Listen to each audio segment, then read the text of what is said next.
Now at 7, new video showing someone police say is a person of interest in the fire that destroyed Elephant's Deli. Latest developments coming up at 7:30 plus. Across Portland community colleges today, thousands of workers are expected to go on strike in a historic decision. We'll tell you what led up to it coming up next. Plus, major changes could be coming to Portland Public Schools, how a massive budget shortfall is leading to job cuts and furlough days. Sunrise streaming live at 7 starts right now.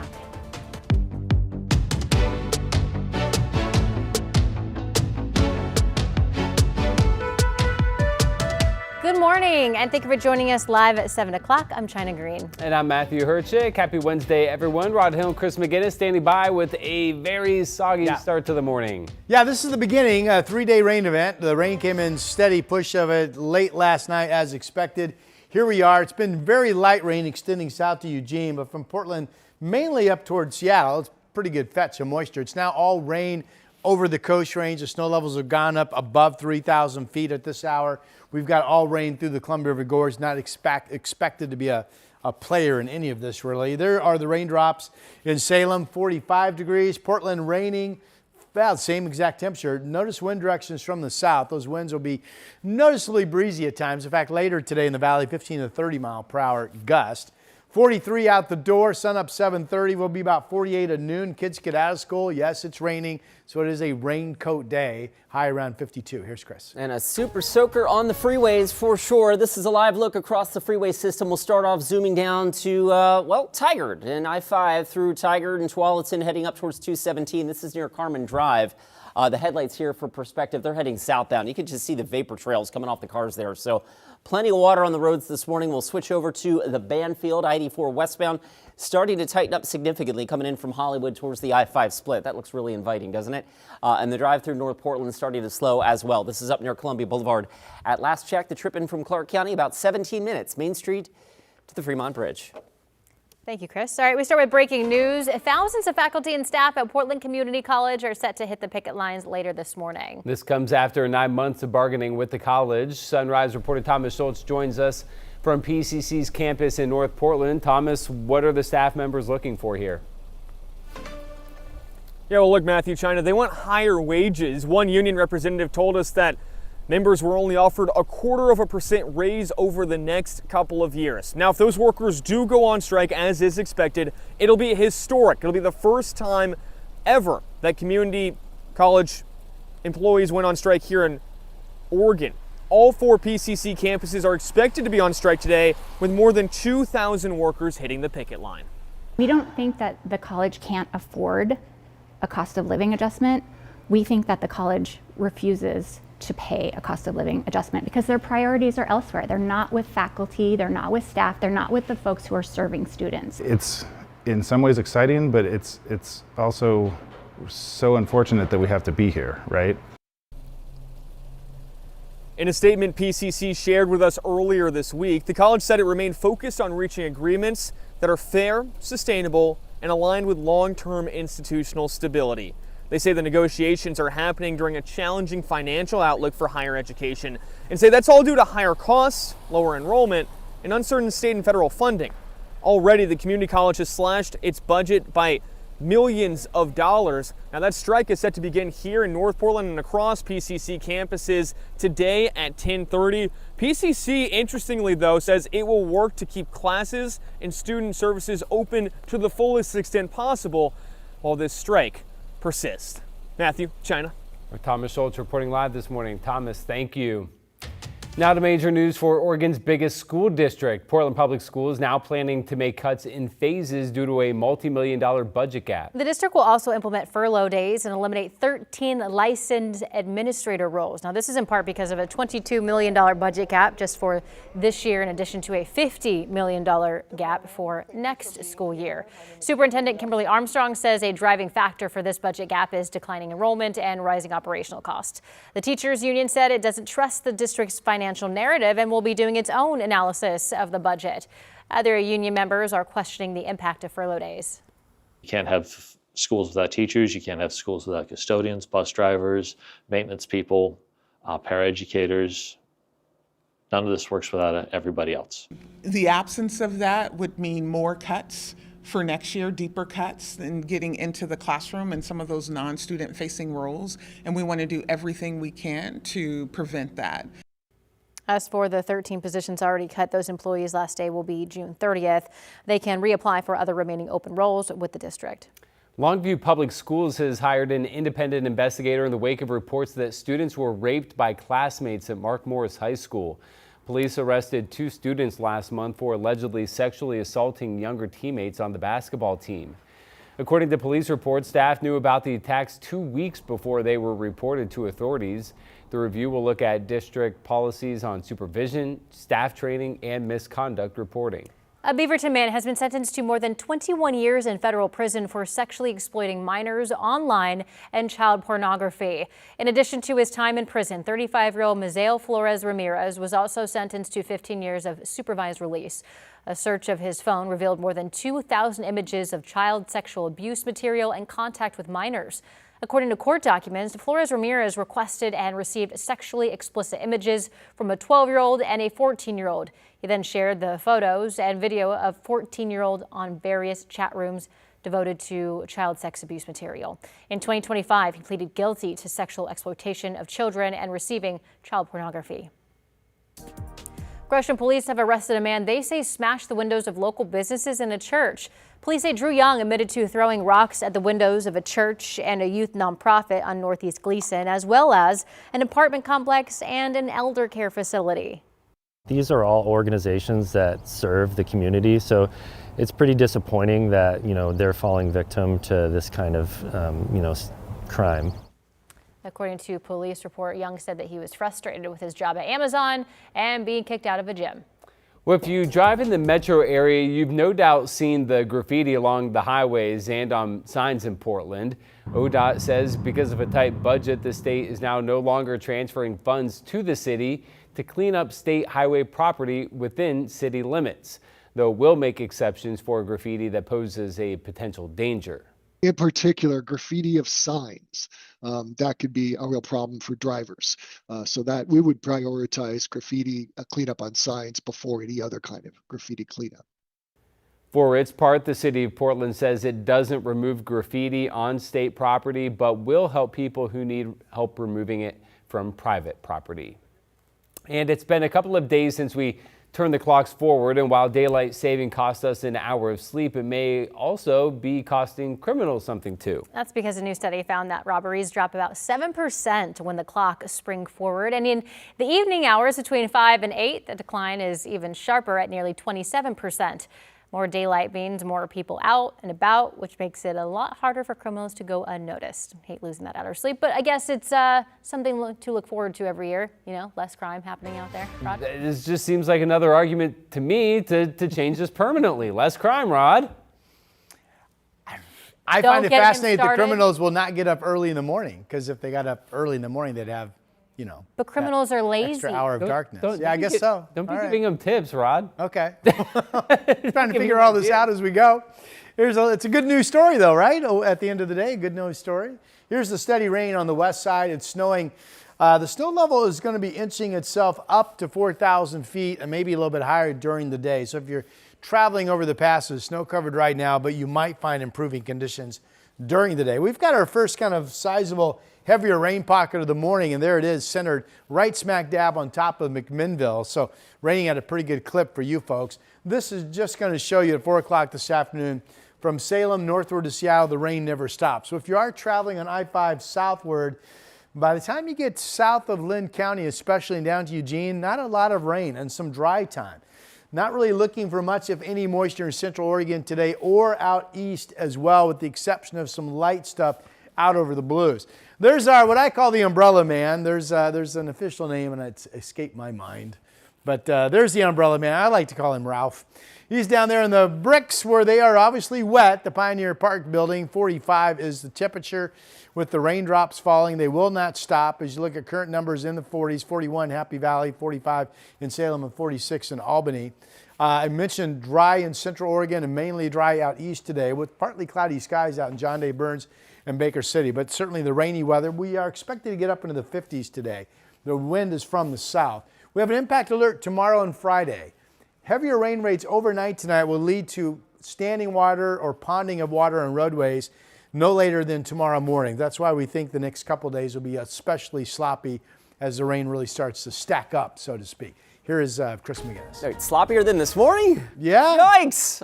It's already pretty inviting out there, as you can tell. Plenty of road spray and slowing to be had by everyone. There's I-205 rolling south from Oregon City to West Lynn. Your drive right now from Clackamas to Tualatin has jumped up to 18 minutes at last check.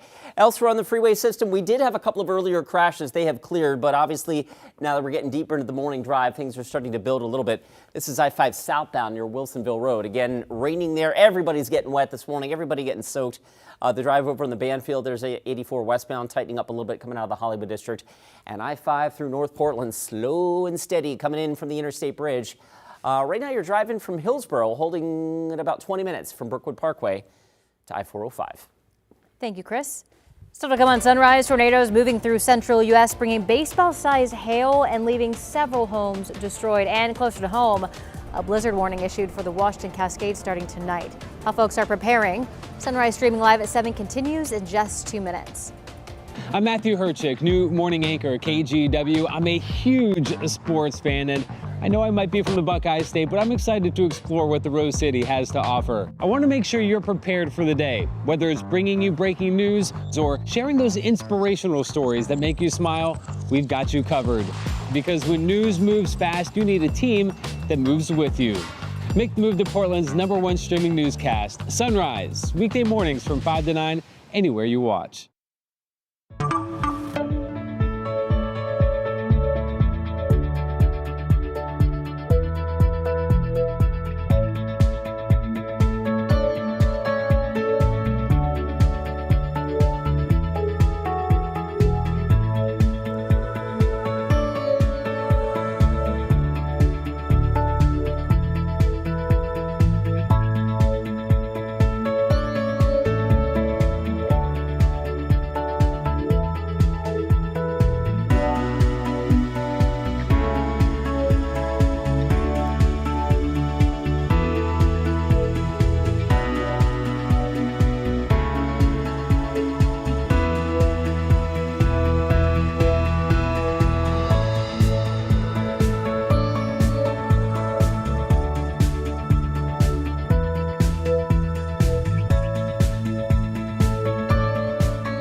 We have now issued a weather impact alert. We could expect conditions in some parts of our area to change drastically pretty soon, right? And very quickly, yeah. This is significant rainfall coming our way. You'll definitely want to be extra cautious. Certainly becoming increasingly hazardous. We've got the potential for some tree limbs or even trees or power lines to come down. Of course, when you hear thunder, it's always best to take cover. On Weather Impact Alert Days, stream extended coverage on KGW+. Danger storms with tornadoes and large hail tore across the central U.S. overnight. With storms pushing east early Wednesday, the main concern now are flash flooding and demanding winds. CNN's Reed Binion reports. There it is, right there. This is right here, River Road area. A massive tornado ripping through the Kankakee, Illinois area Tuesday evening. Everybody get in, get downstairs if you're out here. Stay safe. People in their cars are crazy. I'm going downstairs now. Hi, guys. Part of a widespread outbreak of severe weather tracking across the central U.S. overnight Tuesday into Wednesday. Before that tornado in Kankakee, the same tornadic supercell produced a twister near Pontiac, Illinois. The supercell moved east across towns from central Illinois through northern Indiana. We have an area that a lot of homes and businesses have been hit. Power lines are down everywhere. Injuries so far have been reported as being minor injuries, but the home damage is pretty significant. The severe weather also included hail, some of it reportedly more than 5 inches in diameter in Illinois, which could set a new state record. Texas also seeing large hail, some of it reportedly baseball-sized. The Lone Star State also seeing at least 1 tornado and tens of thousands of power outages. I'm Reed Binion reporting.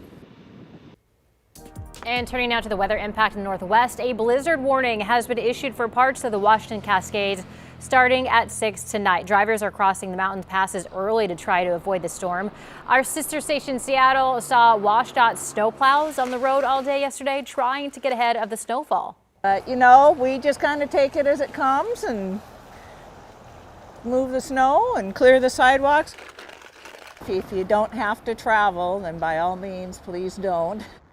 Travelers should prepare for winter driving conditions if you are headed that way all this week. Yeah, remember the Washington Cascades are expected to get hit much, much harder total snow-wise than the Oregon Cascades, and much of Washington from I-5 to the east, much of the state is under some sort of a wind advisory or warning the next couple of days as well.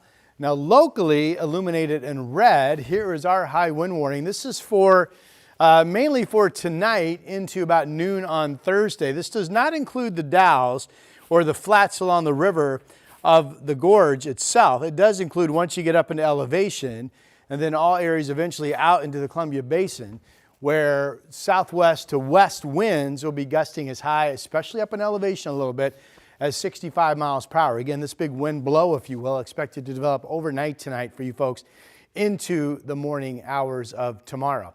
Now, what is the snow situation up on Mount Hood? We know now it's all rain moving forward over the Coast Range. The snow levels today will actually get up potentially a little bit above 4,000 feet, which will bring a wet mix to Government Camp. But Timberline, the base is now 75. They picked up 11 in the last 24 hours, but before that they picked up 9. So they have a 2-day running total of 20 inches of new snow up there. Meadows in the last 24 has picked up 9, Ski Bowl 6, and this storm so far has been mainly north of Mount Bachelor. Moving forward, now again, Timberline's already picked up around 20 inches this week. They're expected to pick up another couple of feet easily. This shows 26, could be more than that. And then you see how the snow amounts get less and less as you drop down the Oregon Cascades, but they get more and more as you go up into the Washington Cascades. There's still that tremendous snow bullseye of 62 additional inches coming to Mount Rainier. And again, this area under that blizzard warning. So traveling, Interstate 90, for example, is going to be very difficult getting up over the passes of the Cascades in the coming day or two, and today for that matter. Here's a look at the moisture just pushing into our area. So far, we haven't seen much rain once you get down south of about Albany. It's been steady rain. We've got some heavier rain now moving in. There's McMinnville with the yellow-orange colors. That's heavy rain rates. The dark green is good, solid, moderate rain. Again, today's the day where the rain will not stop. Steady rain all day, all of tonight into tomorrow. There's the snow falling in the Cascades. It's all, again, rain through the Columbia River Gorge. So this shows 1.64 inches in Portland today through tonight, and then the rain continues to fall tomorrow daytime and Friday, and we end up with maybe 4 inches or better of rain. Most models show Portland getting from today, tomorrow, and Friday at least 3 inches of rain. So it's wet. 45 out there right now, Portland and Salem. Pick out your city, 35 in John Day. The 7-day forecast. 3 days of rain. We have the impact alert starting tomorrow because by tomorrow morning, we think we're going to start seeing ponding of water on roadways, and we'll start to watch and see which river levels rising could be concerning. So we're watching all that Thursday and Friday. It's over by Saturday, a dry day. There's a rain chance on Sunday, and the rain chances look better to start next week. All right, here's Chris McGinnis. All right, a lot of puddle patrolling out there this morning. Let's take you to a couple of them. Actually, I wanted to start off up in the mountain. There's a live look at Highway 26 Government Camp. Rod talked about this in the snow up there. It is still somewhat snow covered, even as the snow levels rise at this moment.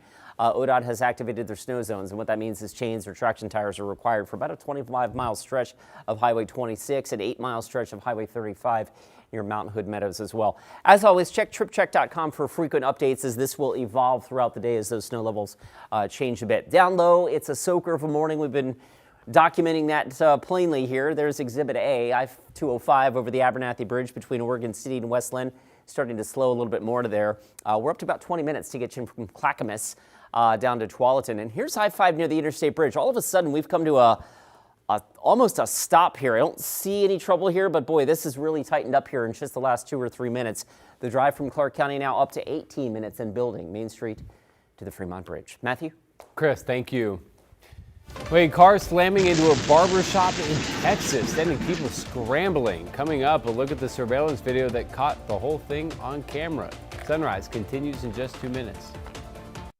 Hi, I'm Christine Padawanich. I'm a journalist at KGW, and I love exploring Portland's amazing food scene. New spot? I'm there. So I don't just report about our community, I belong to it. What happens here affects us all, and that's why we care so deeply about getting it right. And when local journalism is done right, it doesn't sit still, it moves. It moves you to act, to vote, to volunteer, to speak up, or to lend a hand. It moves your mind by challenging assumptions and offering new perspectives. It moves you forward by giving you the information to make decisions and thrive where you live. And yes, it moves your heart through the good stuff that stays with you wherever you are. And at KGW, we're here for all of it. These are the stories that move Portland.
According to the Pentagon, roughly 140 U.S. service members have now been wounded since the start of the U.S. strikes on Iran. Many Democrats are now calling for public hearings about the goals and scope of the war. NBC's Alice Barr has more from Washington, D.C.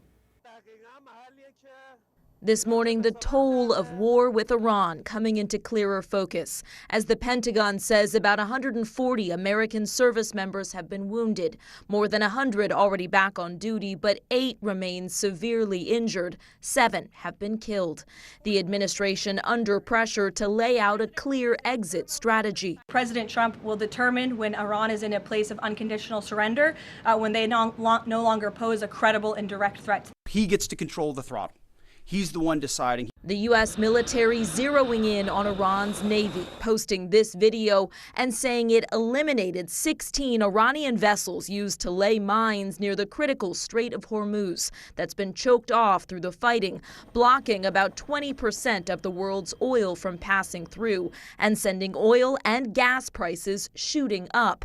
As Iran escalates its threats to not let 1 liter of oil out of the region until the attacks stop, President Trump promising to hit harder than ever, while also saying the fighting will end soon. We've already won in many ways, but we haven't won enough. Which is it?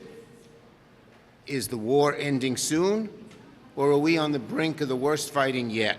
And now, podcaster Joe Rogan, one of the president's most influential backers, publicly questioning his justification for war. He ran on no more wars and these stupid, senseless wars, and then we have one that we can't even really clearly define why we did it. The administration adamant it's achieving the goals of wiping out Iran's missile capabilities and Navy, as the Pentagon says it struck more than 5,000 targets. In Washington, Alice Barr, NBC News. Surveillance video shows a teenager shopping at a fireworks store days before he was accused of throwing makeshift bombs near the home of New York City's mayor. To buy products in a fireworks store in Pennsylvania, an employee needs to scan a customer's ID to prove that they are older than 18. They say the person in the video is 18-year-old Amir Balat, who has been arrested and charged. Well, this is the moment a car crashed into a barber shop in North Texas. Look at that. Customers and the barbers were sent scrambling. Security video shows the car veering off the road and smashing through the front window. Employees say the driver, an older man, told them he accidentally hit the gas instead of the brake. My station was the closest one to the window, and I was a few steps back from my station just talking to my brother. My brother was the one that was actually in the chair. Police say nobody was injured, thankfully, and believe it or not, the shop says it's already back open for business. Witnesses rushed into action, pulling a Massachusetts man to safety after his car crashed into a truck and caught fire. Francis Leveroni says that he sneezed while driving down the state highway, and when he looked up, it was too late to avoid a dump truck full of snow. Leveroni says that the crash left his leg pinned and dislocated his hip. Two brothers, along with police officer, were able to pull him out through his window. And I see him getting underneath my arms, trying to pull, and I guess one of the brothers got it inside the truck to try to get my leg untangled so I could stretch it. And then they pulled me straight out. Leveroni is recovering at a physical therapy center and says that he is in good spirit and feeling thankful. Well, coming up in our next half hour, new video showing someone police say is a person of interest in the fire that destroyed the Elephant's Deli. Sunrise reporter Thomas Schultz will join us live with the latest. Plus, still no deal after 12 hours of talks, the latest in the WNBA negotiations, which now delay the start of Portland's new WNBA team. The Fire coming up at 7:43. More Sunrise right after this.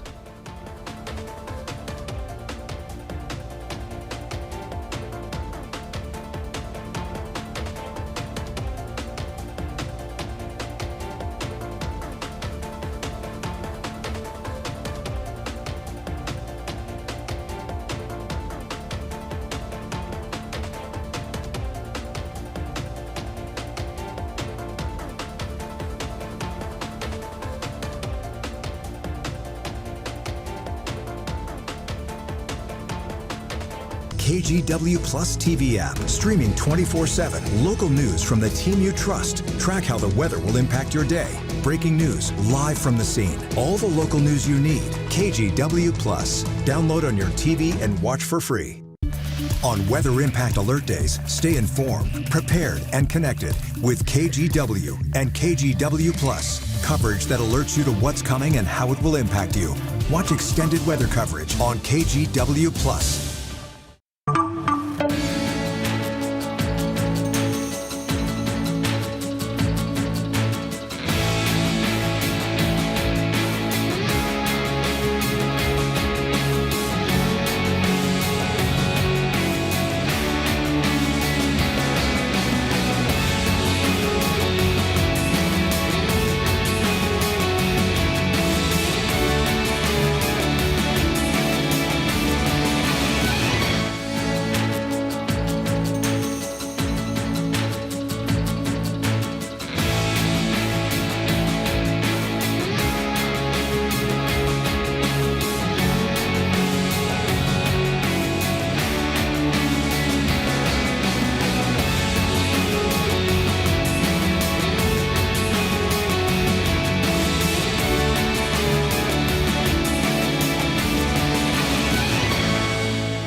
I'm Trina Green, a morning anchor at KGW and new dog mom to this sweet guy. Meet Barry.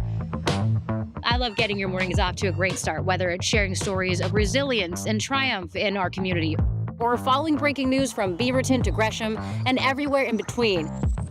We've got you covered, because when news moves fast, you need a team that moves with you. Make the move to KGW Sunrise, weekday mornings from 5 to 9, anywhere you watch.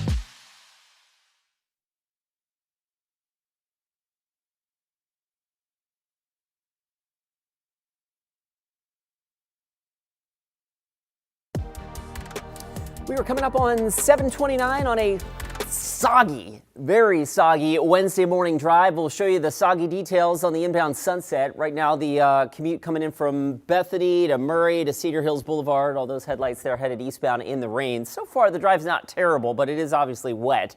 22 minutes to get you in from Hillsborough at last check. Here's the trip out of Clark County over the Interstate Bridge. Taillights lighting up here. That southbound drive about 20 minutes to get you in from Main Street to the Fremont. Rod? This is why I mowed my grass on Monday, because I knew this was coming, and here it is. Not only steady rain, but a heavy rain pocket, wait for it, right in there, arriving over in McMinnville. It's snow right now up above 3,000 feet. It's all rain in the Coast Range. There's the way it will look all day. This is the Oregon Garden a camera at the resort looking out over the Oregon Garden in Silverton. Just a gray, cloudy, rainy day. It will never stop. We have a high today of 52 degrees. The rain rates pick up overall and get heavier tonight. So we have an impact alert on Thursday and Friday. We think starting tomorrow morning, standing water and ponding water will be a big thing, and we'll be watching rising river levels.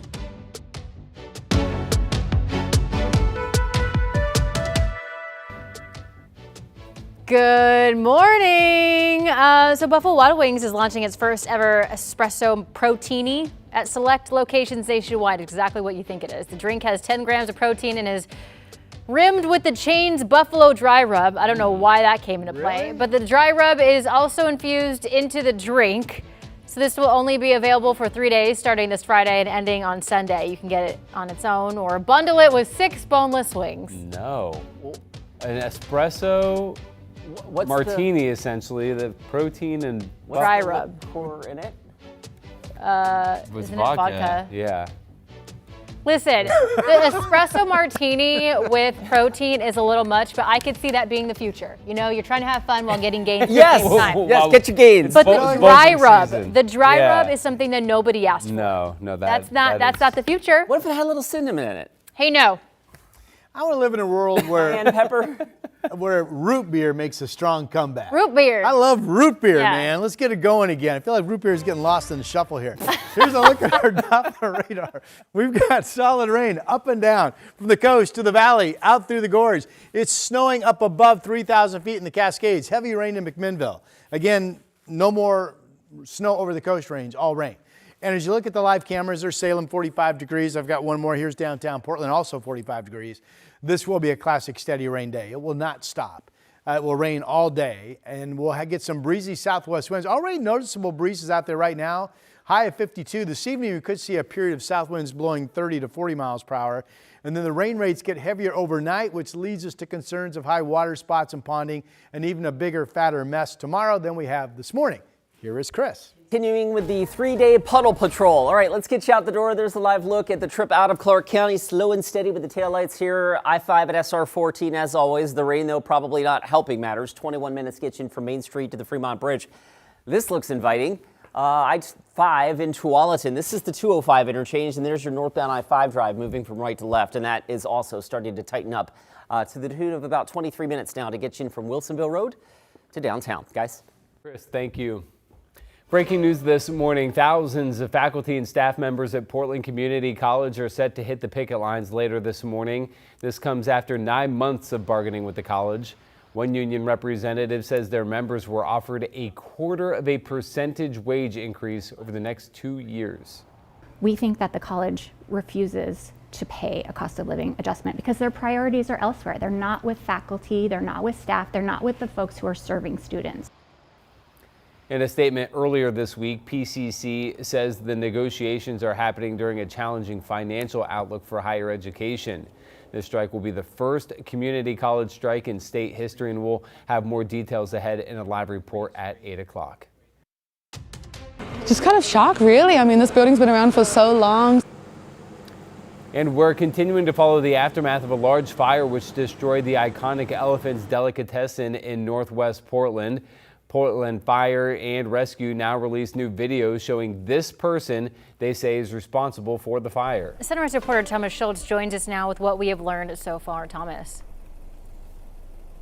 Hey, good morning, guys. Yeah, Portland Fire and Rescue says it's unclear if that person set the fire intentionally, although they are investigating this right now as arson. Portland Fire and Rescue also telling us that the fire first started outside the deli before then making its way inside. Eventually, part of the roof in the dining area collapsed as a result. For decades, Elephant's Deli has been a staple in Northwest Portland. It's been in its current location for more than 2 decades, and as fire crews continued to investigate the cause of the fire yesterday, staff like CEO Martin McClannon and customers stood by in shock. It's a tragedy. I mean, Nick has been working here for 20 years and plus, and I'm just thinking about our employees, our customers, all the generations of memories created in a place like this. So much history behind it. It's crazy to see that, like, you know, it finally, at this moment, is being so affected by it. Now, we were out there yesterday, and it really did feel like a sense of loss, not only for the CEO and the manager, but also for residents and people who visited that deli frequently. McClellan, the CEO, does tell us that they are hoping to rebuild. It's unclear how much that'll cost or how long it'll take at this time. Portland Fire and Rescue also is asking anybody with information about how this fire started to contact them. Matthew, China. All right, Thomas Schultz reporting live. Thank you, Thomas. And to other local headlines, a 65-year-old man has died while skiing on Mount Bachelor. Deputies say Nigel Barry Young was skiing with friends Monday afternoon on an intermediate trail. It's not clear what caused the crash. The sheriff's office says his friends went ahead of him and didn't see the crash. Young was wearing a helmet. A logger is recovering this morning after being pinned and struck by a falling tree. On Monday, Estacada firefighters say they had to hike through rough terrain in the Mount Hood National Forest to reach the logger. Eventually, they called the Oregon National Guard, which used a Black Hawk to hoist the logger off the hillside. Authorities say that the man was taken to the logger was taken to a hospital and is stable, though there's no word on their injuries at this time. It would be a shame for it to not continue to exist in this format, but our whole society is reckoning with a lot of these tough choices right now. And so we are one story among many, but we're doing our best to try to keep this one to be a happy story. And an update this morning about Leech Botanical Garden in southeast Portland. About a month ago, half of its staff was laid off, with the nonprofit saying it would need to raise $50,000 a month for the next 5 months to stay open.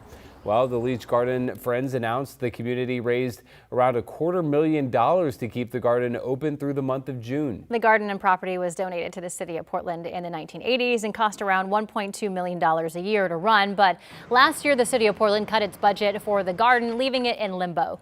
Leech Garden Friends are now working on a long-term funding plan, but are thankful for all the donations that will keep them open for the next several months.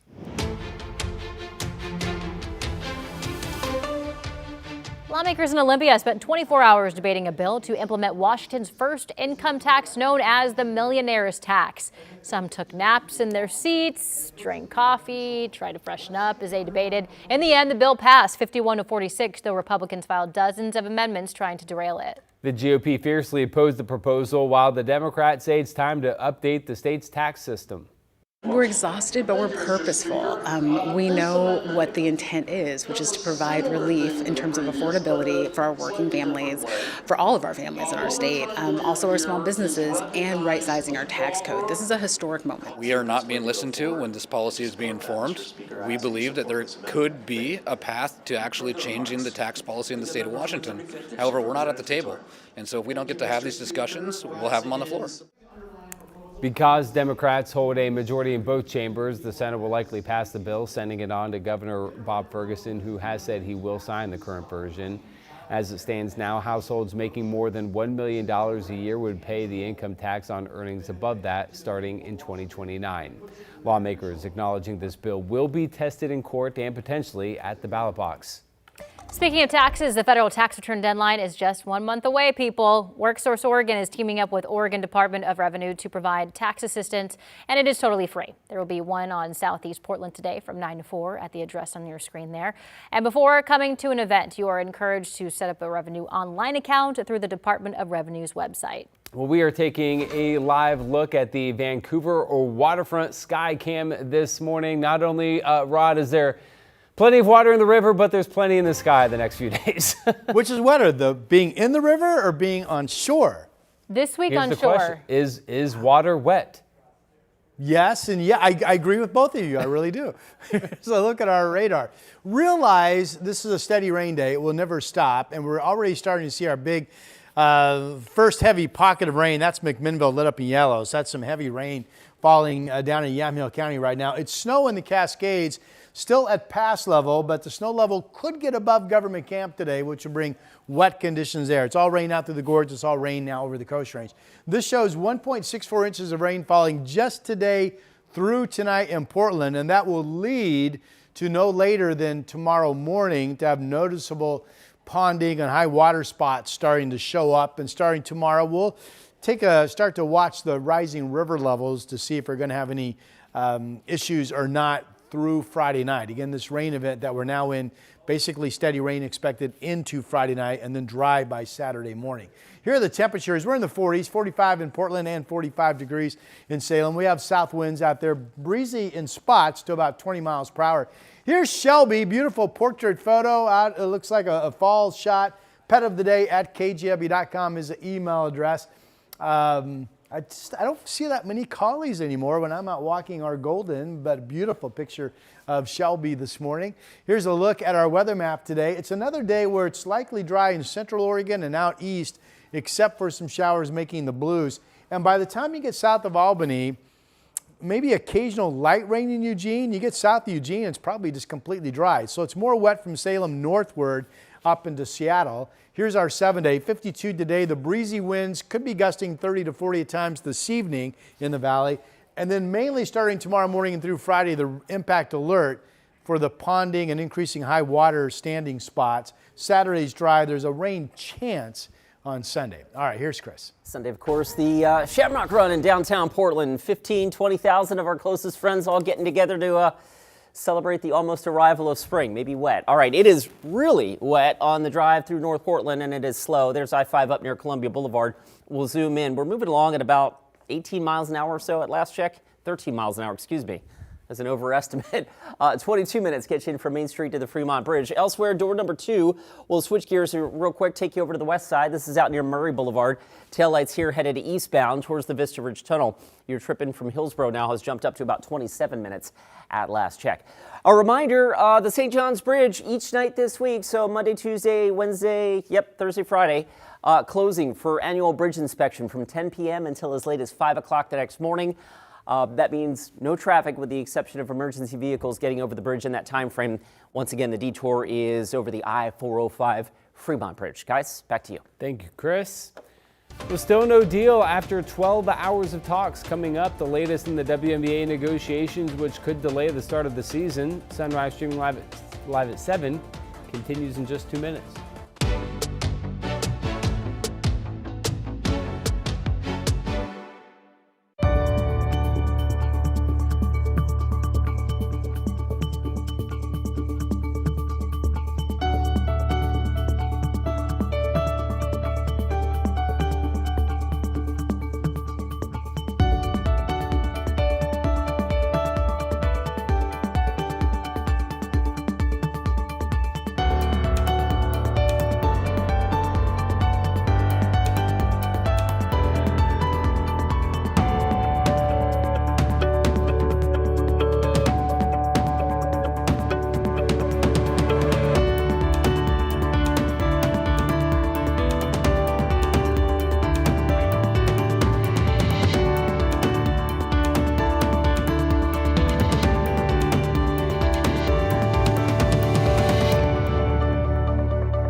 The KGW Plus TV app, streaming 24/7.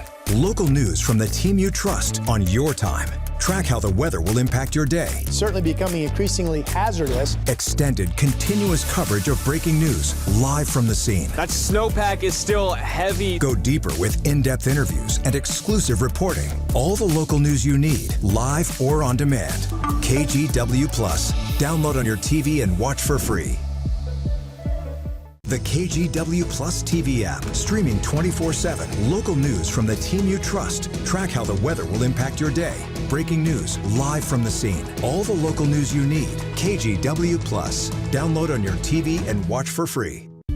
On Weather Impact Alert Days, stay informed, prepared, and connected with KGW and KGW Plus. Coverage that alerts you to what's coming and how it will impact you. Watch extended weather coverage on KGW Plus. Well, the start of the WNBA season is still uncertain as the league and players union continue negotiations on a new collective bargaining agreement. The two sides met for nearly 12 hours in New York yesterday, with talks continuing into the early hours of this morning. Union leaders and the WNBA commissioner say the conversations are moving in the right direction, but there is still work to do. The biggest sticking point remains revenue sharing. The union has asked for about 26% of the league's gross revenue, while the WNBA has offered more than 70% of net revenue. The league says a deal needs to be reached soon to keep the season on track to start in May. And speaking of basketball, March Madness is right around the corner. We are just days away from learning which NCAA men's basketball teams will hit the court at Moda. That's right. And as Catherine Cook reports, it turns out local businesses already celebrating. March Madness is in the air, and so is how the NCAA men's basketball tournament will shake out. When the Rose City hosts the first and second rounds this month, they might be hosting the first and second chapters of a Cinderella story. It's wide open, and there are 8, 9, 10 teams that could win it all. Matt Reed with Sport Oregon is thrilled that Portland is once again hosting the marquee event, this time under Oregon State University's banner, March 19th and 21st. He says ticket sales are going well and should pick up after brackets are set this Selection Sunday. When we hosted in 22, we had Gonzaga and Boise State and UCLA and St. Mary's. So you're hosting these basketball programs that have fan bases that are not that far away. So from a tourism standpoint, that really drives the impact as well. Portland's hosting gig means nearly 5,000 hotel room nights and a big boost for everything from restaurants and bars to museums and out-of-town attractions, with a lot of fans planning on arriving early and staying late. We're right on the Max line, so we get a huge kind of pre-funk crowd on the way to the games, and it's a big deal. Josh Johnston owns Patty's Bar and Grill downtown. He says Portland has changed a lot since the last time the city hosted a men's tournament round in 2022, and that's a good thing. Even just a couple years ago, it's a big difference. There's more police, it's cleaner, it's safer, it's really cleaned up, and our business is up, and we really see the city bouncing back. Portland fighting for a rebound and hopefully a win. I think this year in particular is going to be special. In downtown Portland, Catherine Cook, KGW News. Well, exciting stuff there. And speaking of basketball, did you know Blazers guard Damian Lillard is behind a new sports lounge that's opened up in downtown Portland? The lounge is named Honorable Mention and is inside the Benson Hotel on Southwest Broadway. The ownership group says the lounge is a tribute to athletic excellence across race, gender, and culture. In a press release, Lillard says in part, quote, "I look forward to building on this as we continue to lift Portland to what it once was." So get out there and check it out. Very speakeasy looking. Yeah, can head there to watch March Madness. It's beautiful. The whole lobby, you walk into the Benson, and it's been a long time since I've been there. They used to have a really good cigar lounge there, actually. I'm not sure if that's still a thing, but yeah, people would go and they would obviously smoke cigars. That's what a cigar lounge is, if you don't know. All right. Never been to the Benson. Boy, maybe I need to go check it out. Do I know my stuff or what? Right. Here's a look at our at the past, and I want to get this out, so I'm going to read off my notes. So the Weather Service has a wind warning up. This includes you folks in Goldendale on the Washington side of the Columbia River Gorge. This is out into the Columbia Basin. Mainly, you have to get up in elevation a little bit, but starting at 8 p.m. tonight through tomorrow morning for 60, 65 mile per hour west winds to come blowing through there. Again, the warning does not include you folks in the Dalles. It does not include, for the most part, the flats out along the Columbia River in the East Gorge, but does include out into Pendleton and Umatilla County. It's tonight, tomorrow morning. All right, here's what government camp is doing. It's been at 32 degrees since we went on the air at 5 o'clock this morning, actually. Still very snow covered. Expected to become a wet mix to maybe just all rain at government campus. Snow levels today will probably get just above 4,000 feet. Here's Santee Pass. That you can barely see the road, right? 30 degrees there. Additional snows. This would be amounts near to above 5,000 feet, showing another 26, 27 inches coming now between now and Friday overnight. Realize Timberline at 6,000 feet has already picked up 20 inches this week. So Timberline's going to have a big fat 40-plus inch week, which is what we expected. Here's the steady rain that arrived late last night into early this morning. Notice it breaks up when you get down into parts of Lynn County and then down into Lane County. So this is really from about Salem northward in terms of the bullseye of just the steady rain all day. And notice it's just a west side thing. Not looking for any moisture in Central Oregon today. The last 2 days, we've picked up already 1.39 in Tillamook, and we've picked up 48-hour rain total now, 38 100ths of an inch in Portland and 34 100ths of an inch in Vancouver. I've heard a lot of people out and about talking about what a dry winter this has been. No, it hasn't been. we're actually near to above normal in total rainfall. We just had these big spurts of heavy rain coming. The problem with this winter was really that incredibly warm, the warmest December we've ever had, that led to the high snow levels and the low snowpack, which we're still trying to recover from. Here's a look at the rain now. 1.64 in Portland, 1.39 in Kelso. These are amounts just from today through tonight, and then the rain continues to be heavy at times Thursday and Friday, and eventually we could have rain totals in Portland getting all the way up to about 4 inches. This shows an additional 5 inches of rain coming to Tillamook. One more graphic to show you the wind. This is 8:30 tonight.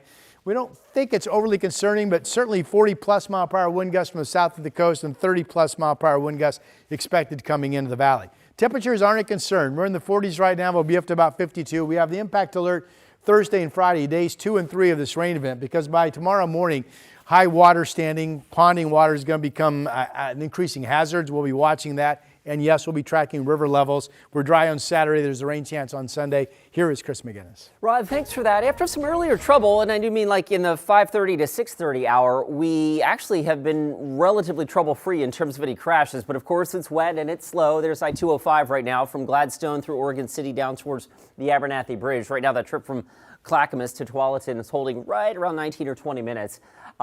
We'll switch gears real quick. Door number 2, I think, is going to take us over. Yeah, there we go. There's the Sunset out near Murray Boulevard. There's the on-ramp from Murray and then heading eastbound. It's pretty much slow and go from here all the way into the Vista Ridge Tunnel. And door number 3 takes us down to Tualatin. There's I-5 at the 205 interchange. Northbound traffic moving from the right to left here across your screen. The trip in from Wilsonville at last check now has up to a few more minutes. We're up to about 26 minutes from Wilsonville Road to downtown. Thank you, Chris.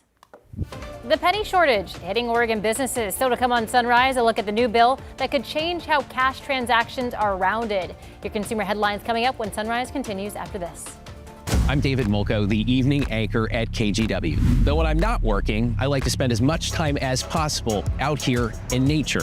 So I don't just report about our community, I belong to it. You see, what happens here affects us all, and that's why we care so deeply about getting it right. And when local journalism is done right, it doesn't sit still, it moves. It moves you to act, to vote, to volunteer, to talk about it, to speak up, or to lend a hand. It moves your mind by challenging assumptions and offering new perspectives. It moves you forward by giving you the information to make decisions and thrive where you live. And yes, it moves your heart through the kind of human storytelling that stays with you wherever you are. And at KGW, we're here for all of it. These are the stories that move Portland.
An Oregon bill waiting on Governor Kotek's signature would give businesses guidance on how to handle the penny shortage. House Bill 4178 sets rules for rounding cash purchases to the next nickel after the U.S. ended penny production last year. Amounts ending in 1, 2, 6, or 7 round down, while 3, 4, 8, or 9 round up, basically rounding to the nearest 5 cents. Businesses like Riverside Tobacco on West Burnside say they've already been rounding down and taking small losses. Well, we used to get from the bank approximately a box of pennies, which is $25 every couple of weeks. Now they don't give us any more pennies, so we have to round either up or down. We rounded down to the 5 or 0. We eat the loss, basically. We eat the loss. We lose the 3 pennies or 2 pennies. If Governor Kotek signs the bill, it would immediately become law. Clackamas County recently implemented a similar policy for residents paying county bills in cash. CVS is planning to launch a new digital health platform powered by AI. The company is teaming up with Google Cloud to create a free service called Health 100. CVS says the platform will act like a personal health assistant, helping users find information about drug costs, medical benefits, and care options.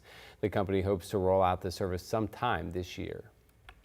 Meta is buying a new social network, but it's not for people. It's built entirely for bots.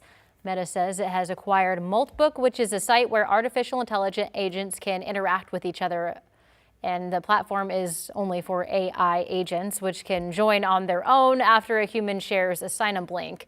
While the site is sparking debate across the Silicon Valley, some see it as a glimpse of the future, showing what happens when AI agents socialize and collaborate online. The deal is expected to close mid-March. I've seen this movie. It's not That doesn't end well. No. Hey, the KGW Great Food Drive is going on right now. We need your help to collect enough donations to help millions of families and individuals here in the area. And one great way to help right now is by giving online at kgw.com/food drive. A $25 donation provides a week's worth of meals for a family. And all week long, local Toyota dealers will match all donations up to the first $10,000. We want to thank local Toyota dealers, Pacific Office Automation, Rivermark Community Credit Union, and Safeway for supporting this year's food drive. Well, coming up at 8, KGW Sunrise continues live on KGW Plus with what you can expect to eat when at a Mariners game. And we not only have the new menu items, but what you can take home with you.